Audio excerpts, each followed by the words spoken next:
아버지 준비하셨으니 아버지 하나님 이 말씀 주님의 것입니다. 하나님 우리 가운데 주님의 음성으로 들을 수 있도록 인도하여 주옵소서. 아버지 오직 주 성령께서 함께 하시는 귀한 시간으로 삼으시기를 간절히 바라옵고 우리 주 예수 그리스도 이름으로 기도하옵나이다. 아멘. 할렐루야 여러분. 네. 얼마 전에 우리 그 목사님들과 이렇게 회합을 가진 자리에서 이런 주제를 가지고 화두를 갖고 토론을 한 적이 있습니다. 어떤 토론을 했냐면 설교에 유머를 쓰는 것이 좋으냐 안 좋으냐 그걸 갖고 이제 화두가 되어서 토론을 벌인 적이 있습니다. 한참 얘기하다가 결론을 맺었는데 결론은 유머를 가끔 쓰는 것이 좋다는 그런 것으로 끝이 났습니다. 제일 좋아하시는 것 같아요 우리 권사님께서. 그래서 유머를 제가 사용하기 조금 시작을 했습니다. 그래서 시작한 적이 있는데 각 나라 사람들이 그 유머를 받는 것이 다르다는 것을 제가 이렇게 보게 됐습니다. 그래서 반응이 어떻게 다르냐 하면은 프랑스 사람들은 유머를 대할 때 어떻게 하면 유머를 다 듣기 전에 웃습니다. 그 참 이상하죠. 듣기 전에 웃어요. 근데 미국 사람들은 유머를 다 끝까지 듣고 웃습니다. 끝까지 다 듣고 웃어요. 근데 독일 사람들은 유머를 다 듣고 난 다음날 아침에 웃어요. 그래서 일본 사람들은 어떻게 하냐면 유머를 다 듣고 그 다음에 그걸 모방합니다. 일본 사람들은. 그리고 중국 사람들은 어떻게 하냐면 유머를 다 듣고도 못 들은 척합니다. 못 들은 척해요. 근데 한국 사람들은 어떠냐면 유머 내용도 잘 모르면서 남을 따라서 그냥 같이 웃습니다. 근데 참 놀라운 것은 목사님들은 어떤가 하고 봤더니 목사님들은 유머를 들을 때 열심히 받아 적습니다. 그러니까 참 안 오시는 분들은 조금 막힌 게 있으셔서 그렇죠. 네. 제가 영화를 좋아하다 보니까 영화를 좋아하는 제가 그 좋아하는 배우 중에 한 사람이 탐 행스라는 분이 있습니다. 탐 행스를 가끔 굉장히 좋아하고 뭐 다른 사람 또 있어요. 무슨 뭐 해리슨 포드 이런 사람을 참 좋아합니다. 근데 그가 오래전에 얼마 전이죠. 주연했던 영화 가운데 캐스터웨이라는 영화가 있어요. 여러분 보신 분들 있죠?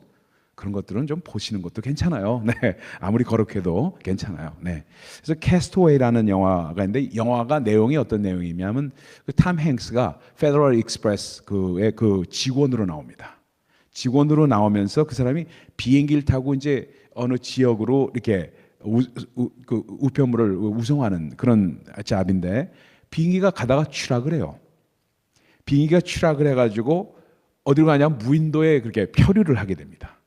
그러니까 무인도에 비행기가 표류하면서 불시착하면서 그러면서 영화는 아주 극적인 분위기로 치닫게 됩니다. 그의 무인도의 삶은 그렇게 쉽지가 않았던 삶이었습니다. 집을 짓고 먹을 것을 구하고 그리고 마실 물을 구하고 하는 삶이 참 쉽지 않은 삶이었는데 하루하루를 연명하면서 어렵게 삶을 꾸려갔습니다. 그 중에서 점점 세틀다운이 되니까 참 어려운 것이 뭐냐면 외로움이었습니다. 외로움이 참 견디기가 힘들었습니다. 그래서 파손된 비행기로 가가지고 뭘 찾느냐면 이게 뭐가 있나 하고 찾아보니까 배구공이 하나 나와요. 근데 윌슨 브랜드 있잖아요. 윌슨 브랜드라는 배구공이 하나 나와요. 그래서 거기다가 수염을 달고 눈을 그리고 코를 그리고 해서 얼굴 모양을 만들어서 그 내 이름을 윌슨이라고 부릅니다. 영화를 보신 분들은 기억하실 거예요.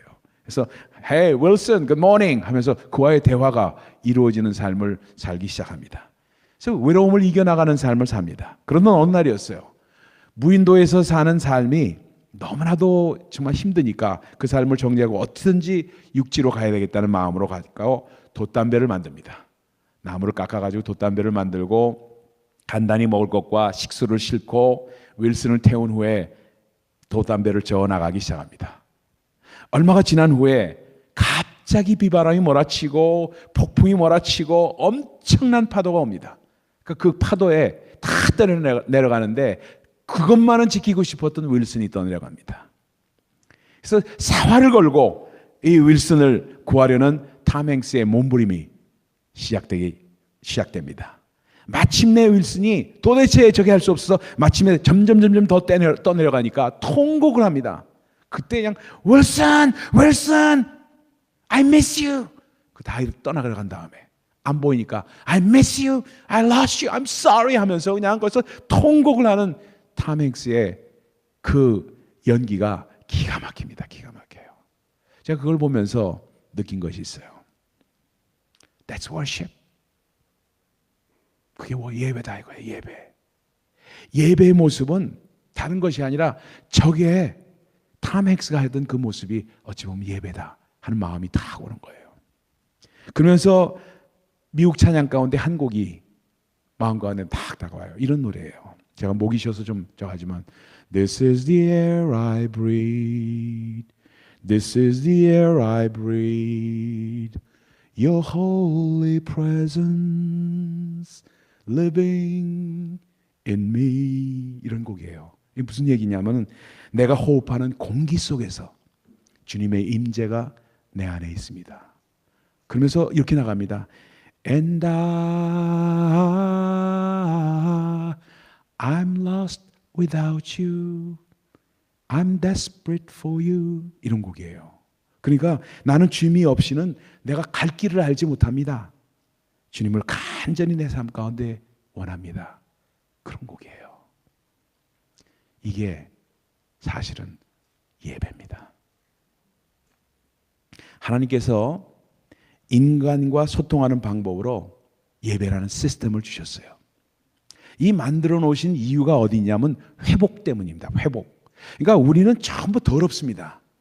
우리 삶이 어쩔 수 없이 죄로 물들은 삶을 살 수밖에 없는 그런 사람들입니다. 마치 집을 깨끗하게 우리가 유지하기 위해서는 어떻게 해요? 상수도와 하수도 시설이 있어야 됩니다. 그렇죠? 수돗물도 있어야 되고 마실 물도 있어야 되고 근데 반드시 배설하는 하수도가 있어야 되는 것과 마찬가지로 우리 영혼에도 반드시 회복 시스템이 있어야 되기 때문에 우리의 영혼이 살아나고 깨끗해질 수 있다는 것을 우리에게 말씀을 하고 있습니다. 여러분, 우리가 항상 승승장구할 수는 없어요. 항상 우리가 좋을 수만은 없습니다. 우리가 슬럼프를 겪을 때도 있고요. 밑바닥으로 떨어질 때도 있습니다. 오늘 좀 아침에 탁 만나서 우리 강원주 집사님 병원으로 급히 가셨는데 집사님을 이렇게 만나서 얘기했는데 얼굴이 어두워요. 지금 본인이 없으니까 말씀드리는 겁니다. 그래서 얼굴이 어두워서 왜 그러시냐고 그랬더니 어제 한국에서 여행 오셨던 분인데 자기는 모르는 분인데 그 병원에 와가지고 교통사고가 나가지고 그 병원에서 갑자기 이 심장이 탁 멈춰가지고 왔는데 7번을 리서시테이션을 했는데 돌아가셨다는 거예요. 62. He's only 62. 62인데 병원 미국에 여행 왔다가 여행자로서 왔다 갔다 하다가 돌아가셨다는 거예요. 그러니까 그거를 한국 사람들은 없고 부인 혼자서 그냥 애를 먹으면서 막 있으니까 그러니까 옆에서 자기가 정말 안타까워서 영어도 못하고 뭐 하니까 도와주다 보니까 그 과정을 다 지켜보고 나니까 너무 마음이 무겁더라는 얘기예요. 그 얘기하면서 얼굴이 무거운 표정이 있어서 왜 이런가 무슨 일이 있나 하고서 물어봤더니 그 얘기를 하세요. 여러분 우리 삶 가운데 이 예기치 못했던 사건들이 일어날 때가 있습니다. 도대체 이런 일이 어떻게 있을 수 있는가 할 때도 있습니다. 참 그렇기 때문에 이것을 잘 아시는 하나님께서 뭘 주셨냐? 예배를 주셨어요. 예배를 만드셔서 회복하라고 주시면서 예배를 통해서 우리를 축복하시기를 원하시는 겁니다. 그래서 지금 이 시간에도 신령과 진정으로 우리가 예배를 드리길 원하고 그렇게 예배하는 사람을 찾고 계세요. 그래서 예배자를 우리 하나님께서 그냥 복의 근원, source of blessing, 예배를 잘 드리는 사람이 복의 근원, source of blessing이 된다는 거예요. 복의 근원이 되고 축복의 통로로 그분을 삼으시기를 원하시는 하나님의 그 마음이 있다는 것입니다. 여러분 이미 기억하시는 성경의 인물들 한번 생각을 해보세요. 한 분 한 분 떠올려 보십시오. 어떤 한 분이라도 예배를 통해서 축복을 받고 하나님으로 사람으로 되지 않으신 분이 있습니까? 여러분 아브라함 그 인생 가운데 얼마나 예배를 많이 드렸어요. 가는 곳마다 제단을 쌓았다고 성경은 기록합니다. 여러분 이삭 아버지 닮아서 계속합니다. 야곱, 요셉, 모세, 여호수아, 사사들, 사무엘, 다윗 할 것 없이 모든 인물들이 신약엔 더더욱 이렇죠. 그 누구도 예배를 통하지 않고 주의 사람으로, 하나님의 사람으로 나선 사람이 없습니다. 그래서 교회가 해야 될 일 중에서 가장 중요한 일이 뭐냐고 저한테 물어보면요, 물론 구제와 선교 뭐 이런 거 다 중요하죠. 그러나 단연코 제가 대답할 수 있는 것은 뭐냐면 예배를 회복하는 일이 가장 중요하다 하고 말씀을 드릴 수 있습니다. 예배를 회복하고 예배가 살아나도록 하는 일, 그 일이 중요합니다. 왜냐하면 하나님은 예배를 통해서 그 자녀들을 축복하시기 때문입니다. 그래서 히브리서 11장 6절 우리가 잘 아는 말씀이 이렇게 말해요. 믿음이 없이는 하나님을 기쁘게 하실 수 없다. 딱 단언을 하십니다. 믿음이 없이는 하나님을 기쁘게 하실 수 없다 하고 하시면서 하나님 뭐라고 그러냐면요, 하나님은 자기를 찾는 자에게 상 주시는 이시라고 말씀합니다. 이게 무슨 말이에요? 예배자예요. 예배자. 자기를 찾는 자가 뭐예요? 예배자를 말씀하고 있어요. 예배자를 보상하시고 축복하신다는 말씀입니다. 그렇기 때문에 여러분이 하나님의 은혜를 알고 진정한 예배자가 되게끔 하는 것이 우리 교회가 해야 할 일이고, 제가 목사로서 여러분을 이렇게 양육하고 인도하는데 탑 프라이어리티로 정해서 해야 될 일입니다. 그것 이상 가는 목회에 있을 수가 없기 때문에 그렇습니다. 그래서 하나님과 우리의 관계에 있어서 그 정점에는 반드시 뭐가 있느냐? 예배가 있습니다. 예배가 거기에 있어야 하는 이유가 거기 있습니다. 예배 시간에 선포되는 말씀을 듣고 우리의 영혼이 마치 피아노나 기타를 조율하듯이, 튜닝하듯이 우리의 영혼의 줄을 탱탱하게 당기는, 조율하는 일이 필요합니다. 아멘? 그렇죠? 그래서 우리의 마음을 드리고 찬양을 드리고 기도를 드리고 영혼을 드리면서 한 주간을 어떻게 살 것인가를 주 앞에 결단하는 겁니다. 이런 영적 도전이 없이 예배를 드린다는 것은 그냥 아무 생각 없이 예배 드리는 겁니다. 아무 생각 없이 예배 드리는 것, 그것이 하나님이 과연 받으실까? 여러분 생각을 하셔야 됩니다. 하나님이 함께 하시더라도 내 영혼 가운데 아무런 임재 의식 없이 드리는 형식적인 예식이 얼마든지 될 수 있다는 사실을 우리는 꼭 기억을 해야만 합니다. 그러면 그것이 계속 지속되면 어떻게 되는지 아세요? 교회 나와도 same old, same old. 여러분 들어보셨죠? 그런 표현? same old. 똑같이 오래된 그 똑같은 것이 반복되면서 타성에 붙은 신앙생활이 거기서 쌓이게 됩니다. 그런데요, 예배는 마치 뭐와 같으냐면 엘리사가 예언을 할 때 검은 고 타는 사람을 부릅니다. 그래서 검은 고를 타라고 그러니까 조율을 해요. 검은 고를 타고 조율을 하고 검은 걸 딱 특성을 부탁하니까 조율하니까 거기서 막 예언이 나오는 그런 사건이 우리에게 예표로 보여주시는 것이 뭐예요? 예배 전체를 우리에게 말하는 겁니다. 우리 드리는 예배 시간에 예배 순서 하나하나가 얼마나 중요한지 이루 말할 수가 없습니다. 그런 조율이 있는 예배를 마친 후에는 우리의 삶이 예배가 되는 거예요, 이제는. 그래서 우리 사도 바울이 뭐라고 말하냐면 너희의 몸을 하나님이 기뻐하시는 거룩한 산 제물로 드리라. 이는 너희가 드릴 영적 예배니라 하는 무슨 말씀이에요? 이 말씀입니다. 이 말씀은 우리가 교회에서 드리는 예배가 감동이 있고 은혜가 넘치면 그 감동은 어떻게 되냐? carry over 된다는 겁니다. carry over. 여기에 꼭 지니고 가는 거예요. 그 감동을 지니고 가는 거예요. 감동을 지니고 가니까 우리의 삶에도 그 감동이 계속 이어져서 우리 삶에 기름 부음이 넘치게 유지가 되니까, 그렇게 되니까 어떻게 되냐? 내 삶이, 내가 직장에 가서 일을 하던 뭘 하던 또 사람들과 만나서 대화를 나누던 예배 연장선상에서 우리의 삶이 이루어지니까 어떻게 되는 거예요? 워시퍼의 삶이, 예배자의 삶이 우리의 생활 가운데도 나타나게 된다. 여러분, 그렇게 하도록 예배를 드리라고 사도 바울이 말씀하고 있습니다. 그러면 어떻게 하면은 그런 예배를 드릴 수 있을까? 어떻게 하면 하나님이 연락하시고 하나님의 축복이 임하시는 예배를 드릴 수 있을까? 이를 위해서 저는 오늘 본문 말씀 가운데 성경에서 제일 처음 나오는 예배의 장면을 살펴보면서 어떤 예배가 하나님 기뻐하시고 어떤 예배가 하나님이 받지 않으시는 예배인가, 예배를 한번 재발견해 보기를 원하는 겁니다. 첫 번째입니다. 하나님께서 연락하시는 예배, 연락이라는 것은 열심히 받으신다는 뜻입니다. 연락하니까 그 말 자체가 참 한자 말이기 때문에 어려워요, 사실은요. 근데 우리가 너무 흔히 쓰는 말인데 우리가 생각해 보지 않고 그냥 쓰는 말이에요. 근데 교회에서는 연락이라는 말을 참 많이 쓰는데 열심히 이게 받아들이신다 이런 뜻이기 때문에 이 뜻을 알고 받아들이는 게 좋습니다. 그렇죠? 그러니까 주님께서 받으시는 예배 이런 뜻입니다. 연락하시는 예배는 우리의 가장 귀한 것을 드리는 예배입니다. 가장 귀한 것을 드리는 예배. 예배는 우리의 가장 귀한 것을 하나님 앞에 드리는 것입니다. 오늘 본문 3절 이하니 이렇게 말합니다. 우리 본문 3절에 보면요. 세월이 지난 후에 가인은 땅의 소산으로 제물을 삼아 여호와께 드렸고 아벨은 양의 첫 새끼와 그 기름으로 드렸더라 하고 기록을 합니다. 여러분 참 이스라엘 사람들에게 있어서요. 처음 것은 다 최고입니다.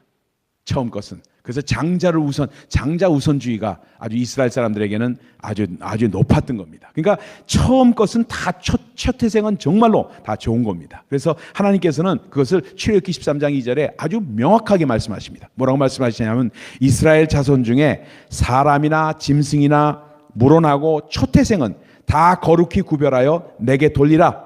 이는 내 것이니라 하시니라. 첫 태생은 하나님의 것이라는 겁니다. 다 귀하게 돌리라는 겁니다.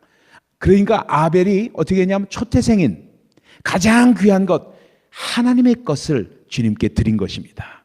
이렇게 해서 주님께서는 최고의 것을 바치기를 원하셔서 아벨은 그렇게 하셨는데 가인은 최고의 것을 드렸다는 이야기가 오늘 성경 말씀에 언급이 없습니다. 단지 땅의 소산 중에서 어느 거나 아무거나 가지고 픽업해가지고 제사를 드렸다고 성경은 기록하고 있습니다. 아벨은 최상의 개념인 양의 첫 새끼와 그 기름으로 드렸다고 말하고 있습니다. 기름 또한 최고의 것을 의미하고 있습니다. 사무엘상에 보면요, 2장 6절에 보면은 먼저 기름을 태워서 하나님께 드리라고 그랬어요. 기름은 태워서 하나님께 기름 드린다고 하나님이 기름 드시겠어요? 그건 아니잖아요. 기름 어떻게 태워서 드리라고 그렇게 말씀을 합니다. 태워서 드리고 정말 나머지 기름 빠진 고기만 제사장들이 먹었던 겁니다. 그래서 기름은 고귀한 것으로 하나님께 먼저 드린다는 뜻이 영적인 뜻이 거기 포함되어 있다는 뜻이죠. 어떤 사람이 소가 2마리 있었어요. 소가 2마리 있었던 어떤 사람이 있었습니다. 송아지 2마리를 길렀어요. 소를 기르기 위해서. 한 마리는 누룩이었고요. 한 마리는 얼룩이었습니다. 얼룩 송아지고 하나는 누룩 송아지였습니다.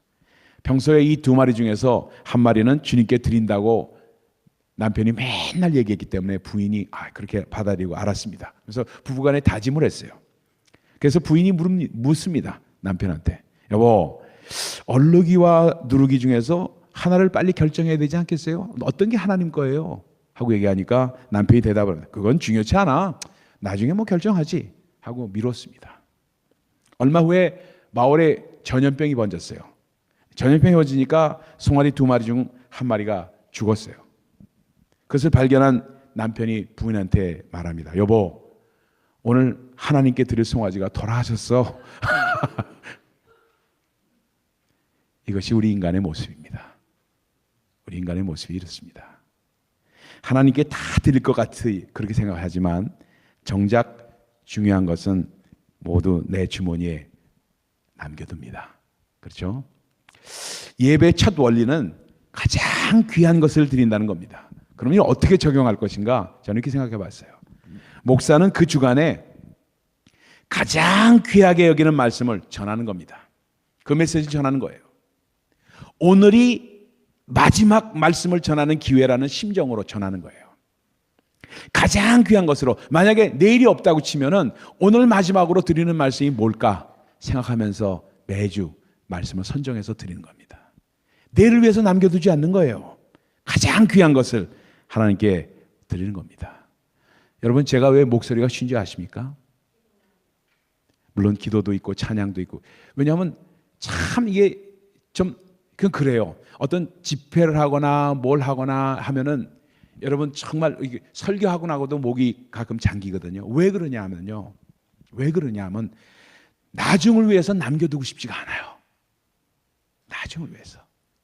우리 가운데 가장 우리가 항상 살다 보면은 나중을 위해서 I want to save it for later 하는 마음이 있는데, 하나님께 드리는 것에 있어서는 나중을 위해서 남기는 것이 얼마나 내 마음에 안타깝게 생각이 되는지 몰라서 최선을 다하는 마음이 있다 보니까 목도 쉬는 거예요. 잠기고. 그러니까 기도를 많이 해서, 기도 뭐 그렇게 많이 하지도 않았어요. 사실은요. 소리는 좀 질렀지만 그렇죠, 그렇게 많이 하지도 않았어요. 뭐 2시간 3시간 한 거 뭐가 그렇게 하루 종일 했다면 많이 했겠죠. 그렇잖아요. 그러나 정말 내일을 위해서 남겨두지 않는 그 마음이 제 마음 가운데 있어요. 금액이 크던 적던 가장 귀하게 구분해서 자기의 생명을 드리는 것이 헌금입니다. 그러니까 헌금은 성경이 뭐라고 말했냐면 생명의 속전이라고 말하는 이유가 거기에 있습니다. 금액이 크고 적고가 문제가 아니에요. 사실은요. 가장 정성스럽게 구분하고 있느냐. 옛날에 저희 할머니는 꼭 그랬어요. 우리 할머니한테 저는 신앙을 배웠다고 해도 과언이 아니에요. 어렸을 때 보면은 꼭 작두를 이렇게 여기 그 L이 대리잖아요. 그 작두 아시죠? 뭔지? 작두를 대리는데 꼭 주일 전에 토요일 되면 돈을 대렸어요. 에? 인두지, 작두가 아니. 작두는 사람 자르는 거지. 죄송합니다. 이게 참 그러네요. 인두를 이렇게 지져가지고 대렸어요. 꼭 돈을 지폐를 이렇게 대리신 것을 볼 수가 있어요. 왜? 귀하게 구분하기 때문에. 귀하게 구분하기 때문에. 여러분 참 이 소득의 10분의 1을 정성스럽게 구분한다는 거 얼마나 중요한지 몰라요. 그리고 지금 당장 소득이 없다면은, 그리고 부족하다면은 주님 앞에 작정을 하세요. 하나님, 나에게 이렇게 해주세요. 그러면서 내가 작정하겠습니다. 하나의 복을 비는 마음으로 드리는 것, 그게 생명의 속전입니다. 성가대도 마찬가지입니다. 하나님 앞에서 혼신의 힘을 다해서 최상의 성가로 하나님께 영광을 돌리는 것입니다. 최상의 성가로. 우리 뭐 실력 뭐 솔직히 말해서 빤하지 뭐 얼마나 더 하겠어요. 그렇잖아요. 우리 뭐 그렇잖아요. 우리 이거 다 알잖아요. 그때 뭐 최대한으로 뭐 어떻게 하라, 뭐 어떻게 여기서 뭐 물구나미 서면서 하겠어요. 뭐 하겠어요. 우리 있는 모습 그대로 드려야죠. 그러나 최상의 것으로, 우리가 할 수 있는 최상의 것으로 드린다는 자세가 필요하다. 아멘. 그렇잖아요. 그래서 대표기도하는 마음도 하는 분도 마찬가지예요. 일주일간 정말 간절히 준비했다가 자신의 개인적인 기도를 드리는 것이 아니라 온 성도를 대표해서 마음으로 드리는 겁니다. 그게 대표기도예요. 우리 교회는 그런 것이 잘 되고 있어요. 우리 대표기도 하시는 분들 너무너무 감사해요. 한 주간 열심히 준비했다가 참 그것을 마음으로 드리는 그 마음을 얼마나 감사한지 몰라요. 찬양을 할 때도 그렇고 마치 우리의 전신을 하나님께 드리는 듯이 간절하게 부르는 그 가사 하나하나에 힘을 주어서 찬양을 드리는 겁니다. 성경 봉독하시는 분은 본문을 사전에 잘 읽어보고, 주일날 와서 한번 읽어보는 게 아니라 읽어보고 준비하여서 예배 순서 하나하나가 성령의 인도하심으로 물 흐르듯이 잘 이어져서 가도록 미리 연습을 잘 해보고 예배에 임하면 모든 것이 한데 이루어져서 아름다운 예배가 됩니다. 한국에 제가 집회 가서 만난 교회 가운데는 그런 교회도 있어요. 큐시트가 있습니다. 11시면 11시에는 뭘 하고, 11시 5분에는 뭘 하고, 11시 7분에는 누가 어떻게 하고, 이 큐시트를 담당자들한테 줘요. 그래서 그것대로 이렇게 하시는 그런 교회도 있더라고요. 그래서 여기는 뭐 방송국도 아니고 뭐 대단하구나 하는 마음으로 제가 본 적이 있습니다. 여러분, 그러나 그 마음을 우리가 읽어야 돼요. 그게 무슨 잘했다 잘못했다가 아니라 그 마음을 받아야 된다는 겁니다. 그래서 하나하나 어떻게든지 열심을 다해서 하려고 할 때, 그럴 때 어떻게 되느냐, 하나님께서 연락하시는 최상의 예배가 됩니다. 그러면서 이런 예배가 한 번, 두 번 쌓여지면은 우리 교회 가운데 뭐가 임하느냐? 하나님의 영광이 임하게 됩니다. 여러분 믿으십니까? 하나님의 영광이 임하는 거예요. 큰 교회, 거창한 교회가 되는 것이 중요한 게 아닙니다. 그게 중요한 게 아니고 진정으로 하나님께 예배를 드리는 교회, 하나님께서 임재하시는 예배, 하나님께서 기뻐하시는 예배에 대한 욕심을 갖는 교회가 되는 것이 필요하다는 겁니다. 그것이 바로 하나님의 정말 연락하시는 예배를 드리는 그러한 가장 귀한 것으로 드리는 예배를 말합니다. 두 번째입니다. 하나님이 연락하시는 예배는 믿음으로 드리는 예배라고 오늘 본문은 말씀합니다. 하나님께서는 아벨의 예배를 받으시고 가인의 예배를 받지 않으셨습니다. 그 이유를 히브리서 기자는 이렇게 말합니다. 믿음으로 아벨은 가인보다 더 나은 제사를 드림으로 그가 의로운 자라 하는 증거를 얻었으니 하나님이 그 예물에 대해서 증거하심이라. 저가 죽었으나 그 믿음으로써 오히려 말하느니라. 그렇죠? 오히려 말하고 있습니다. 마음에 확신이 없이 그냥 드리는 예배가 아니라 믿음으로 드리는 예배를 우리 주님께서는 연락하신다는 겁니다. 그러므로 예배를 드리는 사람은 하나님이 이 자리에 함께 하심을 믿어야 합니다. 여러분 믿으세요? 제가 한 번은 그런 적이 있어요. 겁내지 마시고 들어보시기 바랍니다. 여러분 하나님께서 이 자리에 있는 거 믿으십니까? 어느 교회 가서 제가 집회할 때 얘기했죠. 그랬더니 아멘, 아멘 그래요. 근데 왜 그렇게 앉아 있어요? 하고 얘기했어요. 저 뒤를 향해서 이렇게 이러고 앉아 있는 사람이 한 사람 있었어요. 한 사람이 이러고 팔을 이렇게 고이고 이러고 앉아 있는 사람이 있더라고요. 물론 유대 방법으로 이렇게 앉았는지 그건 내가 알 수가 없지만 유대인들이 그렇게 앉았어요. 옛날 제자들이 이렇게 앉은 적이 있었거든요. 그렇게 고증되는 경우에는 그런 경우가 있어요.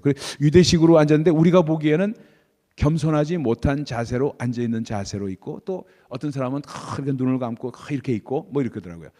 하나님이 이 자리에 함께 하심을 믿습니까? 했더니 아멘해요. 근데 왜 그렇게 앉아 있어요? 그렇게 얘기했더니 이 사람이 깜짝이에요. 깜짝하더니 우리 교회에서는 제가 그렇게 안 하겠습니다. 그러더니 어떻게 되냐면 그 다음부터 긴장하기 시작하더니 뭐냐면 하나님이 진짜 함께 하시면 내 이 자세를 하나님 기뻐하실까? 내가 드리는 이 자세가 정말 하나님 기뻐하시는 자세일까? 생각을 하기 시작한 거예요. 그러면서 탁 타이트하게 이렇게 앉아. 그렇다고 해서 뭐 너무 그냥 경직하게 이렇게 앉으라는 얘기 아니고 그들이 맨 뒤에 이러고 앉아있던 사람이 릴렉스 하던 사람이 점점 요 엣지에 앉은 거라.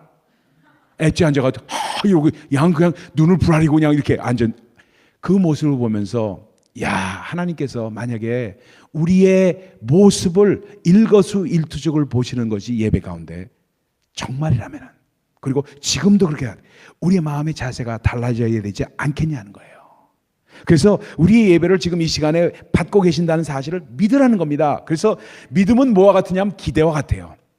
기대는요 믿음의 하나의 part of faith입니다. 그래서 주님께서 정말 내 예배를 받으신다는 기대감 가운데 하나님 앞에 예배 드리는 그러한 마음이 있어야 된다는 거예요.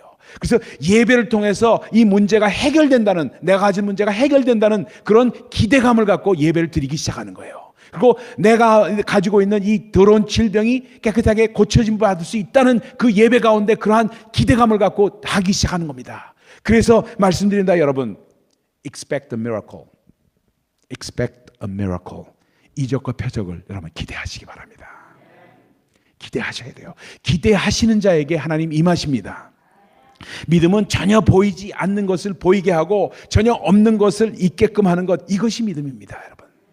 그렇잖아요. 그러다 보니까 하나님이 나와 함께 하신다. 나의 삶 가운데 간섭하신다. 예수 그리스도의 이름으로 구하는 것은 반드시 하나님께서 들어주시고 이루어주신다. 또 믿고 구하는 것은 받은 줄로 믿으라는 그 믿음을 가지고 예배를 드리라는 겁니다.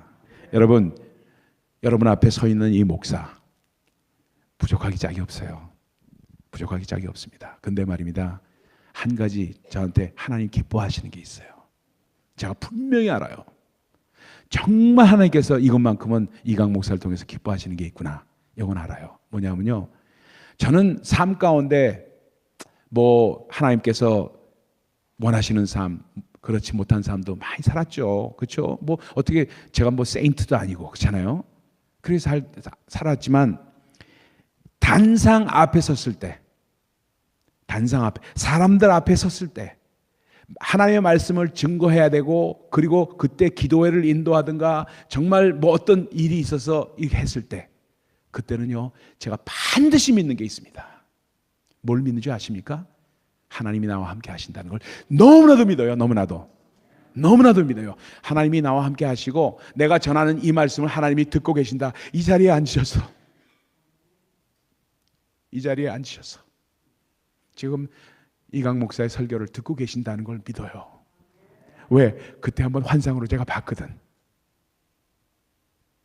그 다음부터는 주님께서 제가 하는 설교를 듣고 계시고, 그리고 주님께서 정말 함께 하신다는 사실을 믿기 때문에, 그렇기 때문에 가끔 역사도 일어나고, 하나님께서 정말 함께 하시는, 꼭 필요하신 때 있어서 이적과 표적도 일어나는 이유가 거기 있어요. 그래서 authority, 권세가 따르는 이유가 거기 있다는 것을 저는 알고 있습니다. 그렇기 때문에 이건 다른 게 하나도 없어요. 결국 뭐냐? 믿음이 있느냐 없느냐예요. 이 예배를 통해서 뭔가 하나님으로부터 얻고자 하는 기대감이 충만한 가운데 우리 한 사람 한 사람이 예배에 임할 때 하나님께서 이 예배를 연락하신다는 겁니다. 그리고 축복하신다는 거예요.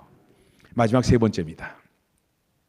하나님이 연락하시는 예배는 예수 그리스도의 보혈이 흐르는 예배입니다.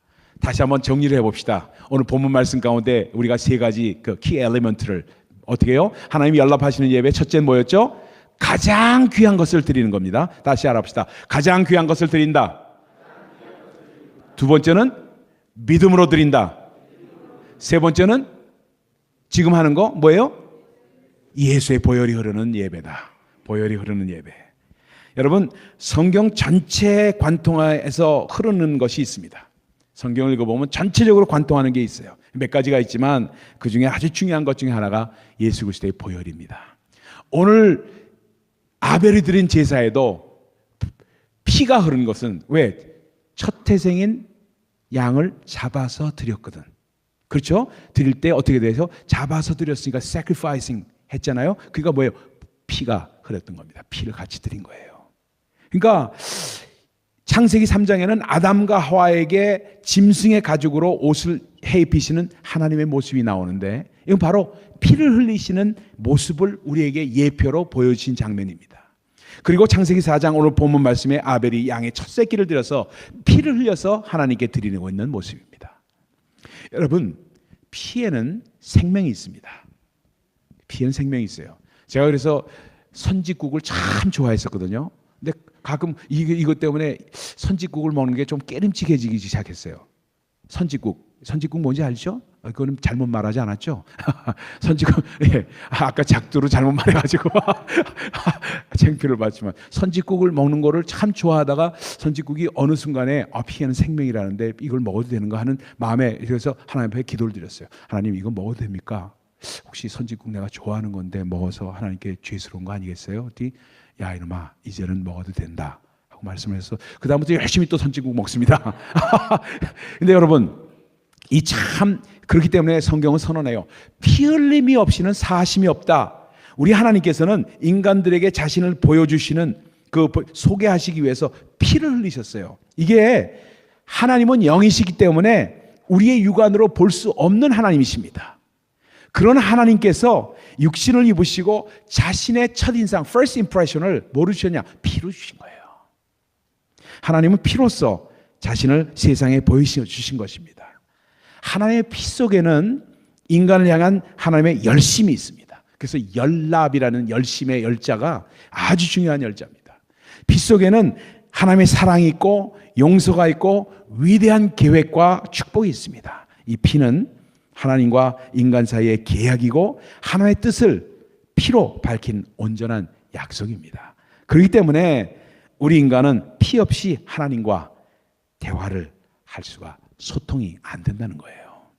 그래서 피 없이는 하나님의 뜻을 기업으로 받을 수도 없고요. 하나님의 피를 초월하고서는 하나님의 깊은 곳으로 들어갈 수가 없습니다. 그래서 우리 찬양하잖아요.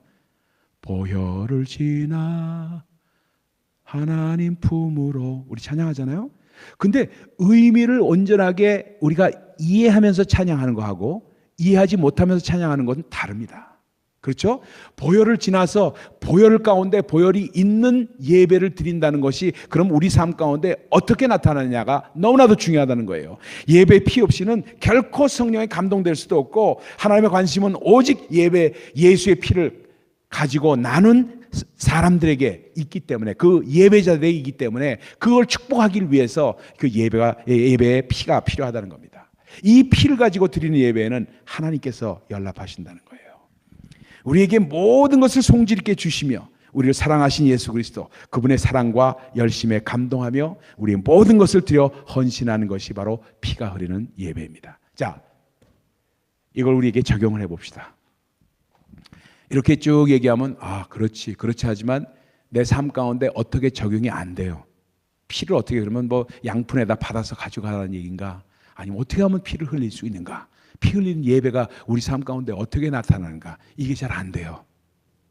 그래서 저도 목사로서 그것을 성경을 참 찾아봤어요.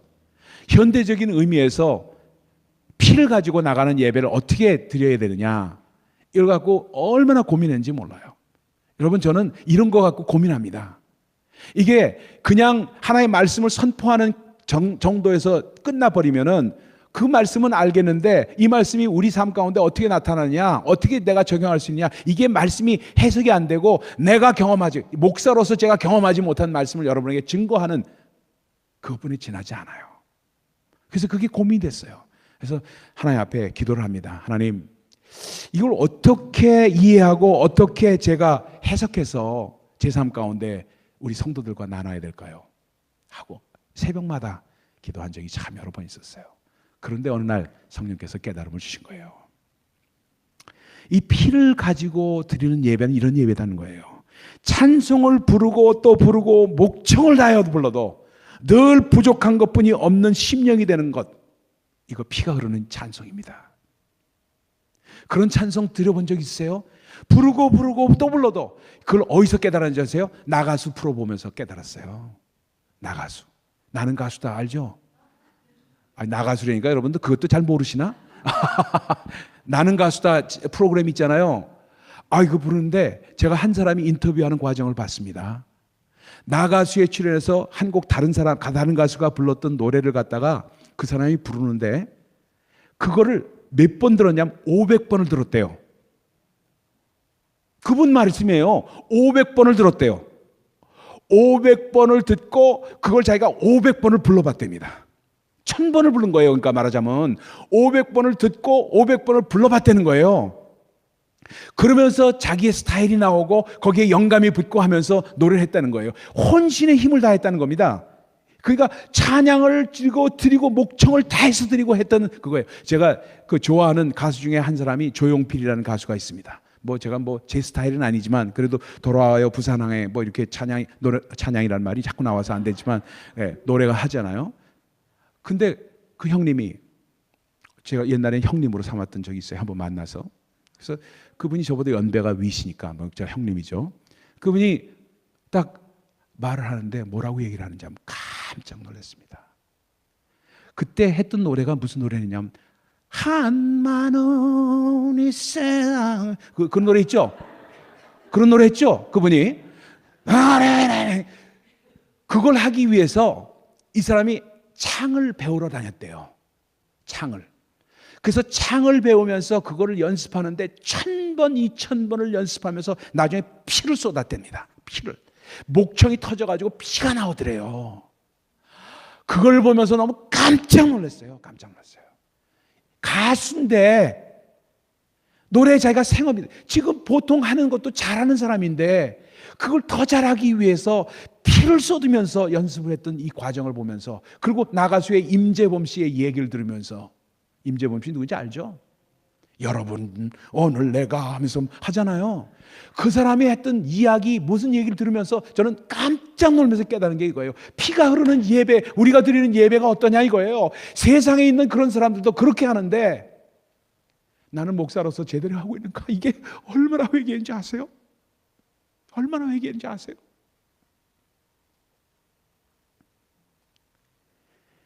그러니까 참 찬양을 부르고 불러도, 목청을 다해 불러도 늘 부족한 것뿐이 없는 그러한 심령이 되는 거, 피가 흐르는 그러한 찬양입니다. 기도도 마찬가지예요. 기도를 드리고 또 드려도 주님 앞에 드릴 것이 없으셔, 이 몸밖에 드릴 게 없습니다 하고 주님 앞에 나오는 것, 피가 흐르는 기도입니다. 말씀을 전하고 또 힘을 다해서 생명을 다해 전해도 아버지의 그 심정을 다 전하지 못한 것 같아서 가슴을 치면서 통곡하는 그런 설교, 피가 흐르는 설교예요. 전도를 하고 또 하고 또 하고, 전도 참 많이 했어요. 저도요. 야간 전도도 나가고요, 새벽에도 나가보고요, 24시간 하는 스토어들 가가지고 거기서 일하고 고생하시는 분들에게, 불법 체류자이신 그런 분들, 앉아서 야채 다듬고 밤중에만 일하시는 분들에게 복음 전하려고 얼마나 다녔는지 몰라요. 전하고 그 영혼을 그리스도께로 인도하고 싶어서 간증을 막 합니다. 그러면서 간증하면서 나중에는 그냥 그분이 그냥 멍하니 듣고 있는 것 같아서 안타까운 마음에 눈물을 쏟으면서 엉엉 울려버리는 전도 해보신 적 있으세요? 피가 흐르는 전도예요. 한 분 그런 적이 있어요. 야채 가게에서 야채를 다듬으면서 야간 내만 일하시는 우리 김 선생님, 그분을 얼마나 찾아다녔는지 모릅니다. 찾아다니면서 성경책도 주고 간증도 하고, 그러니까 이분이 그걸 하시면서 한 주에 500불을 받으셨어요. 그 당시 돈으로. 얼마를 뭐 저한테 뭐 다 세세콜콜이 얘기를 하니까, 나중에 친해지니까 별 얘기를 다 해요. 그래서 자기가 교회 나갈 수 없는 이유, 그게 뭐냐면 다른 게 아니라 주일날 일하니까 나갈 수가 없다는 거예요. 주일날 일하니까 나갈 수밖에 없는 그 자기 사정을 얘기해서, 그렇습니다, 김 선생님 괜찮아요 이렇게 하면서 얘기하는데, 뭐라고 얘기하냐면 자기 딸이 대학만 졸업할 때까지 자기가 여기가 일하겠대요. 한국에 있는데 자기 부인은 한국에서 일하고 있고 자기 딸은 대학을 다니고 있는데, 그 딸만 대학 공부만 마치면 자기는 들어가고 싶대. 외항선으로 일하다가 돌고 돌아가지고 와가지고 여기서 야채 다듬고 있지만, 한국에 가면은 자기도 참 귀한 딸이 있고 너무나도 아름답게 열심히 공부하고 있는, 그때 딸이 충남대학교를 다녔어요. 충남대학에서 열심히 공부를 하고 있대요. 그래서 자기가 그걸 보내고 있다고, 그것만 마치면은 자기가 한국 돌아가려고 그런다고. 그 얘기하는 그 형제의 그 얘기를 들어주면서 복음을 전했던 게 정말로 지금도 기억이 나요. 여러분, 이렇게 정말 예수의 보혈이 흐르는 어떤 행함이 하나하나 쌓이게 나갈 때, 그때 피가 흐르는 전도가 되고, 피가 흐르는 기도가 되고, 피가 흐르는 찬양이 되고, 피가 흐르는 예배가 됩니다. 거기에 뭐가 있냐? 기름 부음이 따르게 돼 있어요. 여러분 이러한 예배를 드리십니까? 하나님께서 연락하시고 축복하시는 예배입니다. 이런 예배는요, 반드시 흔적이 따르게 돼 있어요. 우리의 상한 심령이 그리스도의 보혈로 치유가 됩니다. 그리고 우리의 아픈 육체가 나음을 받습니다. 메마른 심령에 하나님의 풍요와 감격이 물결치게 됩니다. 여러분, 이런 예배를 올려드리십시다. 이런 예배자가 되십시다, 여러분. 그리고 여러분, 우리 모두가 복의 근원이 되십시다. 축복의 통로가 되시기 바랍니다. 최고의 것을 드리고 믿음으로 드리고 보혈이 흐르도록 드림으로써 하나님의 은혜가 우리 모두의 영혼과 육체와 인격 속에 충만하시기를 예수 그리스도 이름으로 축원드립니다. 기도하겠습니다.